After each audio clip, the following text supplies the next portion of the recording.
Welcome to Life Stories, where we share heartwarming tales that inspire, teach, and touch your soul. Today, we bring you a story about an unexpected encounter that leads to profound changes in the lives of a millionaire and a struggling mother. A simple act of kindness transforms their worlds in ways neither could have imagined. What happens when we open our hearts and let empathy guide us? Stay tuned to discover the power of compassion, trust, and second chances. Don't forget to subscribe to the channel to begin today's story. It was one of those days when the world seemed to slow down. The rain was pouring down in torrents, transforming the streets of Los Angeles into a sea of reflections. I could hardly see through the windshield, the drops clinging to the glass like tiny splashes of life. The city, usually so full of energy, now appeared muted, hidden beneath the gray sky. But in my mind, there was no time for the weather. I had a business meeting to attend. I, Jack Sullivan, had built my life with calculated precision, every move a step toward success. I was the CEO of a major tech firm, and every decision, every moment, had to be perfect. Emotions, for someone like me, were a luxury I rarely indulged in. I couldn't afford them, not in this world. As the rain beat against the car, I found myself lost in thought, mentally rehearsing my presentation. But then, something caught my eye. A figure, standing at the corner of the sidewalk. It was unusual, out of place in the world I knew. She was a young woman, drenched to the bone, holding a baby in her arms. Her coat was old and soaked, and I could see the effort she put into shielding the little one from the relentless downpour. The baby looked too small for such a storm, its face scrunched up, no doubt cold and scared. The woman's hands were trembling, both from the chill and the desperation that seemed to radiate off her. She was doing the best she could, but it was clear she was barely hanging on. I watched her in my rearview mirror, the image pulling at something deep inside of me, something I wasn't used to acknowledging. I'd grown up on the streets, not as badly off as this woman, but I knew what it was like to struggle, to face hunger, to be cold and alone. I told myself it was nothing. I had no time to dwell on such things. But as I sat there, waiting for the light to change, I couldn't help but feel the weight of the situation. It wasn't just her condition.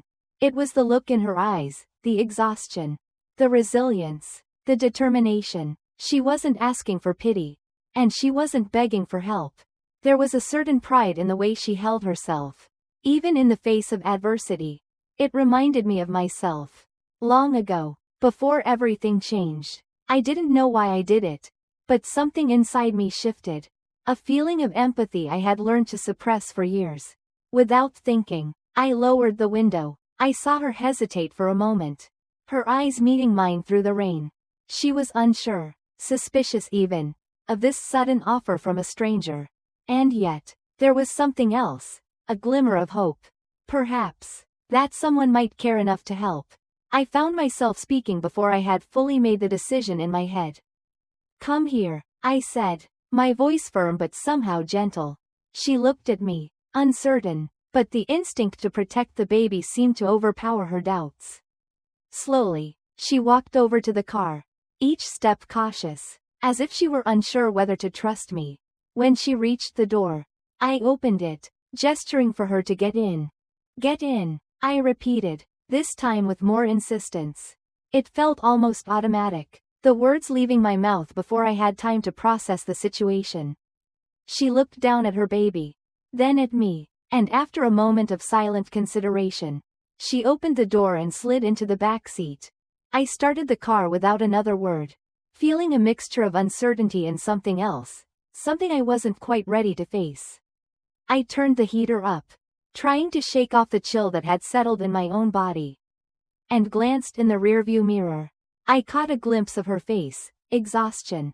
Yes, but also a quiet dignity, a pride that wasn't broken by her circumstances. I couldn't help but wonder about her story, about what had led her to this point. But I didn't ask. I didn't want to pry. "What's your name?" I asked, breaking the silence that hung thick in the air. My tone was softer now, as though I was finally aware of her humanity, something that had been hidden from me for so long.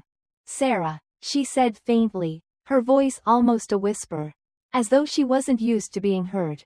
And this is Lily, she added, glancing down at the baby in her arms.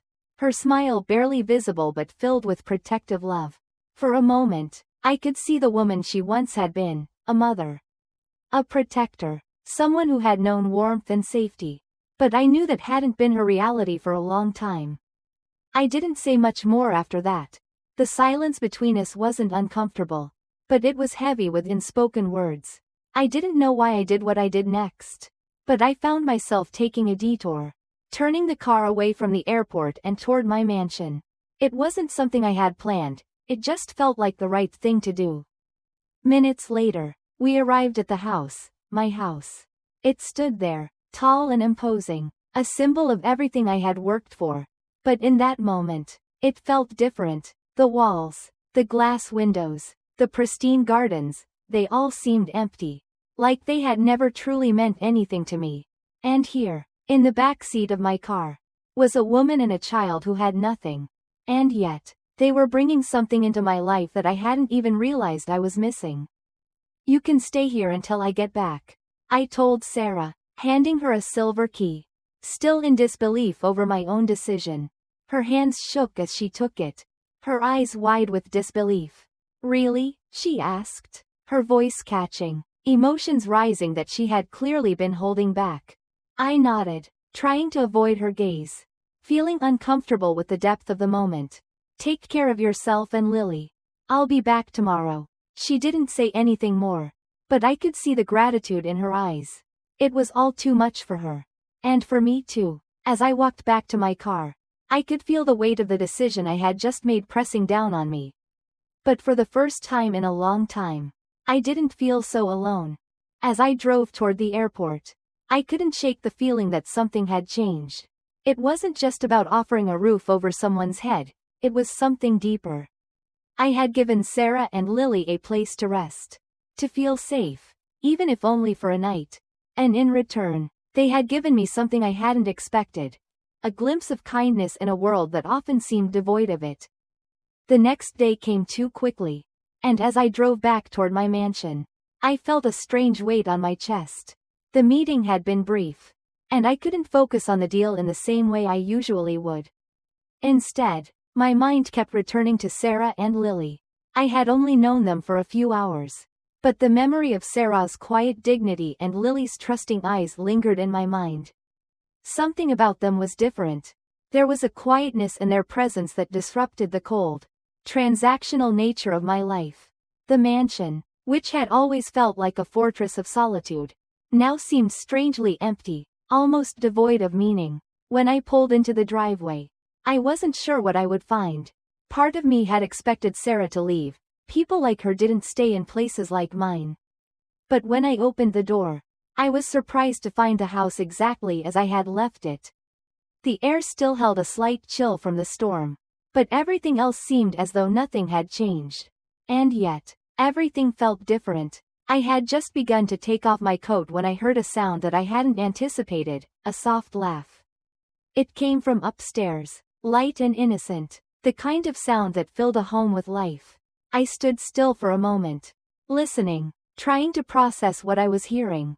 There was something about it, a child's laughter, pure and genuine, that made the walls of my house seem less intimidating, more welcoming. Curiosity pulled me up the stairs. I found myself drawn toward the guest room, where I stood for a moment, gazing at the scene before me. There, in the middle of the room, Sarah was kneeling on the floor with Lily in her arms. She was playing with a stuffed bear, making it dance side to side as Lily giggled with delight. There was a tenderness in Sarah's movements, a kind of joy I hadn't seen in her before. Her face, usually so guarded, was soft, filled with affection and warmth as she interacted with her daughter. The scene was simple but profound. For the first time, I saw Sarah not as a stranger, not as someone who needed help, but as a mother, whole and complete in her role. I stood there for a few seconds, watching them. There was something about that moment that made the mansion feel more like a home than I had ever known it to be. I had built this place with my own hands, brick by brick, each corner designed to reflect the life I had worked so hard to create. But in that instant, I realized that I had never truly lived in it. Not really. I had never known what it meant to feel the presence of someone else. To be part of something that wasn't dictated by power or success. Sarah turned suddenly, sensing my presence. She quickly stopped playing with the bear and picked up Lily, cradling her protectively against her chest. I could tell she was embarrassed, uncertain of how to act in my home. I felt a sudden shift in the air, as if the warmth and joy that had filled the room had evaporated the moment she realized I was watching. I approached her slowly, trying not to make her feel uncomfortable. "You don't have to stop on my account," I said gently, my voice soft in contrast to the formality I often carried. Sarah's eyes met mine, and I saw something I hadn't expected, a mix of surprise and gratitude. She didn't say anything at first, but I could see her processing my words, trying to understand if I meant what I had said. "I didn't know you'd be back so soon," Sarah said quietly, her voice trembling slightly, though she tried to mask it with a calm exterior. There was something vulnerable in her tone, something raw and unguarded that made me uncomfortable in the best way possible. I had spent so many years building walls around my own emotions. But in that moment, I found myself wishing that I could break them down too. I had to cut the meeting short. I replied, unsure of how to proceed. "I just wanted to check on you, and Lily." For a brief moment, the tension between us hung in the air. It wasn't awkward, but it wasn't comfortable either. I could see that Sarah was still unsure about being in my home, about whether she truly belonged here. I wasn't sure how to reassure her. I wasn't even sure what I was doing anymore. Something inside me had shifted since meeting her. It was as if my entire world had tilted, and I was trying to find my footing again. Before I could say anything more, there was a knock at the door, and I felt the familiar tension of my life resurface. It was Victoria. She had been my girlfriend for years, and she knew the importance of maintaining appearances. But she had always been distant, cold in ways I had come to accept. She didn't like surprises, especially not when they involved people outside of our carefully curated circle. "Jack," Victoria's voice rang out as she entered the room, her eyes scanning the space with a practiced air of superiority. "I didn't expect you home so soon," she said, her gaze shifting to Sarah, then to Lily. I could see the immediate judgment in her eyes. "Who's this?" she asked, her tone sharp, laced with suspicion. I could feel the tension in the room rise instantly. I didn't want to explain. I didn't owe Victoria an explanation about Sarah or Lily. But the doubt she planted in my mind, the quick, defensive posture she took, made me question my own decision. Why had I brought Sarah into my home? Could she really be trusted? Was I being impulsive? "Sarah," I said, my voice firmer than I felt. "She and her daughter are going through tough times. I offered them shelter for a night. That's all." Victoria didn't seem convinced. She narrowed her eyes at Sarah, assessing her with a mixture of disbelief and disdain. Her jealousy, her need for control, was palpable. She didn't like this. She didn't like any of it. I watched the scene unfold, feeling a sense of unease creeping in. Victoria's words, her sharp tone, planted a seed of doubt in me. Was this a mistake? Would I regret this later? The moment Sarah and I had shared, the warmth of the house, the laughter of Lily, it all seemed so far away now. Overshadowed by Victoria's judgment, and for the first time in a long while, I questioned my own instincts. The tension between Victoria and Sarah was palpable, and I could feel the weight of it pressing down on me. I stood there, caught between two worlds, one of calculated success and cold pragmatism, and the other of raw humanity and unexpected kindness. Victoria, with her sharp words and calculated gaze, made it clear that she didn't approve of my actions. Sarah, on the other hand, seemed to shrink in the face of the confrontation, her quiet dignity slipping away under the weight of the judgment she faced. I could see the discomfort in her eyes, the flicker of fear that I had somehow made the wrong choice. But I couldn't shake the memory of the night before, the warmth that had filled the mansion when Sarah and Lily had arrived. The house had felt alive, even in the midst of the storm. The laughter of a child, The tender affection between a mother and her daughter. It was a kind of peace I hadn't known I needed. And now, with Victoria's accusations weighing heavily on my shoulders, I felt that peace slipping away. The walls of my life, the walls I had built so carefully, began to feel like a prison, and I realized that the emptiness I had tried so hard to ignore had become impossible to overlook. As the evening wore on, I found myself retreating into my thoughts, reflecting on everything that had happened. Sarah's quiet grace had struck a chord within me, something I had buried long ago. I had built my empire on pragmatism, on the belief that emotions and vulnerability were weaknesses. But Sarah had shown me something different. She had reminded me of a time when I too had been vulnerable, when I had faced the harshness of the world and fought to survive. She had reminded me of the value of kindness, of empathy, of human connection, things I had long since pushed aside in my pursuit of success. That night, I couldn't sleep. I kept turning over the events in my mind, questioning everything I thought I knew. Had I really made a mistake by offering Sarah and Lily shelter? Or had I been right to listen to my instincts, to give them a safe place to rest, if only for a night? The more I thought about it, the clearer it became. I hadn't just offered them shelter. I had offered them something far more valuable, something I had never fully understood until now. I had given them a sense of security, a fleeting moment of peace in a world that had shown them nothing but hardship. But the more I thought about it, the more I realized that it wasn't just about them. I had needed it too. I had needed to offer kindness, to do something that wasn't about profit or power. For the first time in years, I had felt human again. And now, standing at the crossroads of my life, I had to decide whether to keep going down the path I had always known, or to follow the pull of something deeper, something more meaningful. The next day, I hired a private investigator. I needed to know more about Sarah, about her story. I couldn't let doubt and suspicion cloud my judgment any longer. I had to know the truth. I needed to understand who she really was, and why I felt such a deep connection to her, even though we had only known each other for a short time. As the days passed, I grew more anxious. The investigator was thorough, but the waiting was unbearable. I couldn't stop thinking about Sarah and Lily, about the life they had led before they came into my world. I wanted to know their struggles, their pain, their hopes, and more than anything, I wanted to make sure I hadn't made a mistake in trusting them. Finally, the investigator came through with the report. As I opened the folder, my heart sank. Sarah's story was more heartbreaking than I had imagined.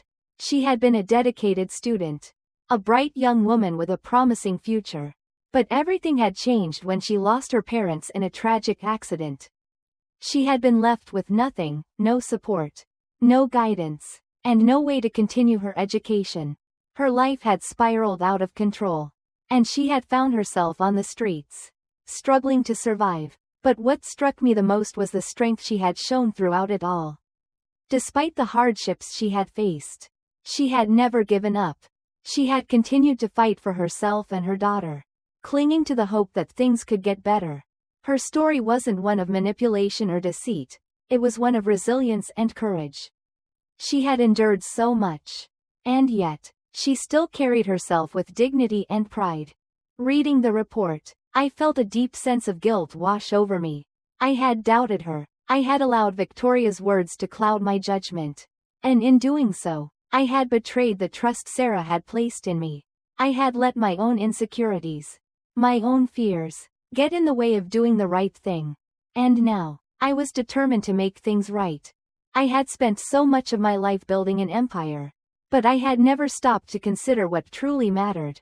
It wasn't the wealth, the power, or the success. It was the connections we made, the people we helped, the lives we touched. And in Sarah, I had seen something I hadn't realized I was missing, something that no amount of money or status could ever replace. It was love. It was empathy. It was the willingness to stand by someone, to offer them a chance, even when the world seemed to have turned its back on them. With newfound determination, I set out to find Sarah and Lily. I needed to apologize, to ask for their forgiveness. And more than that, I needed to offer them something more than just shelter. I needed to offer them a future.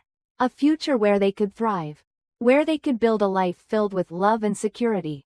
As I drove to their location, my heart raced. I didn't know how Sarah would react to my apology. I didn't know if she would even want to see me again. But I knew one thing for certain: if I didn't act now, I would lose the chance to make amends. And I would never be able to forgive myself. As I arrived at the address, my heart pounded in my chest. I had no idea what to expect.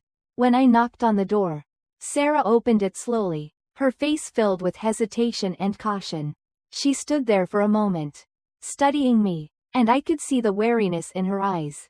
I took a deep breath, steadying myself. "Sarah, I know I've made a mistake," I said, my voice barely a whisper. "I let my doubts get the best of me, and I treated you unfairly. But please, let me make it right. You and Lily deserve so much more than what I gave you." She looked at me for a long moment. The silence between us heavy. Before her expression softened, slowly, she nodded, as if she could see the sincerity in my eyes. "I'm sorry, too," she said quietly, "for not trusting you completely when you offered help. But I never thought someone like you could care." "I do care," I replied, my voice full of emotion. "More than you know. And I want to make sure you and Lily have a place where you can finally feel safe. I want to offer you both more than just shelter. I want to offer you a future." The weight that had hung between us seemed to lift, and a quiet peace settled over us. "You and Lily, you're both a part of my life now. I don't want to let that go." She smiled, and for the first time in a long while, I felt like I was finally doing something right. If you enjoyed this heartwarming story filled with emotions, life lessons, and a touch of hope, don't forget to subscribe to our channel for more incredible stories like this. Thank you for watching, and we look forward to sharing more life-changing tales with you.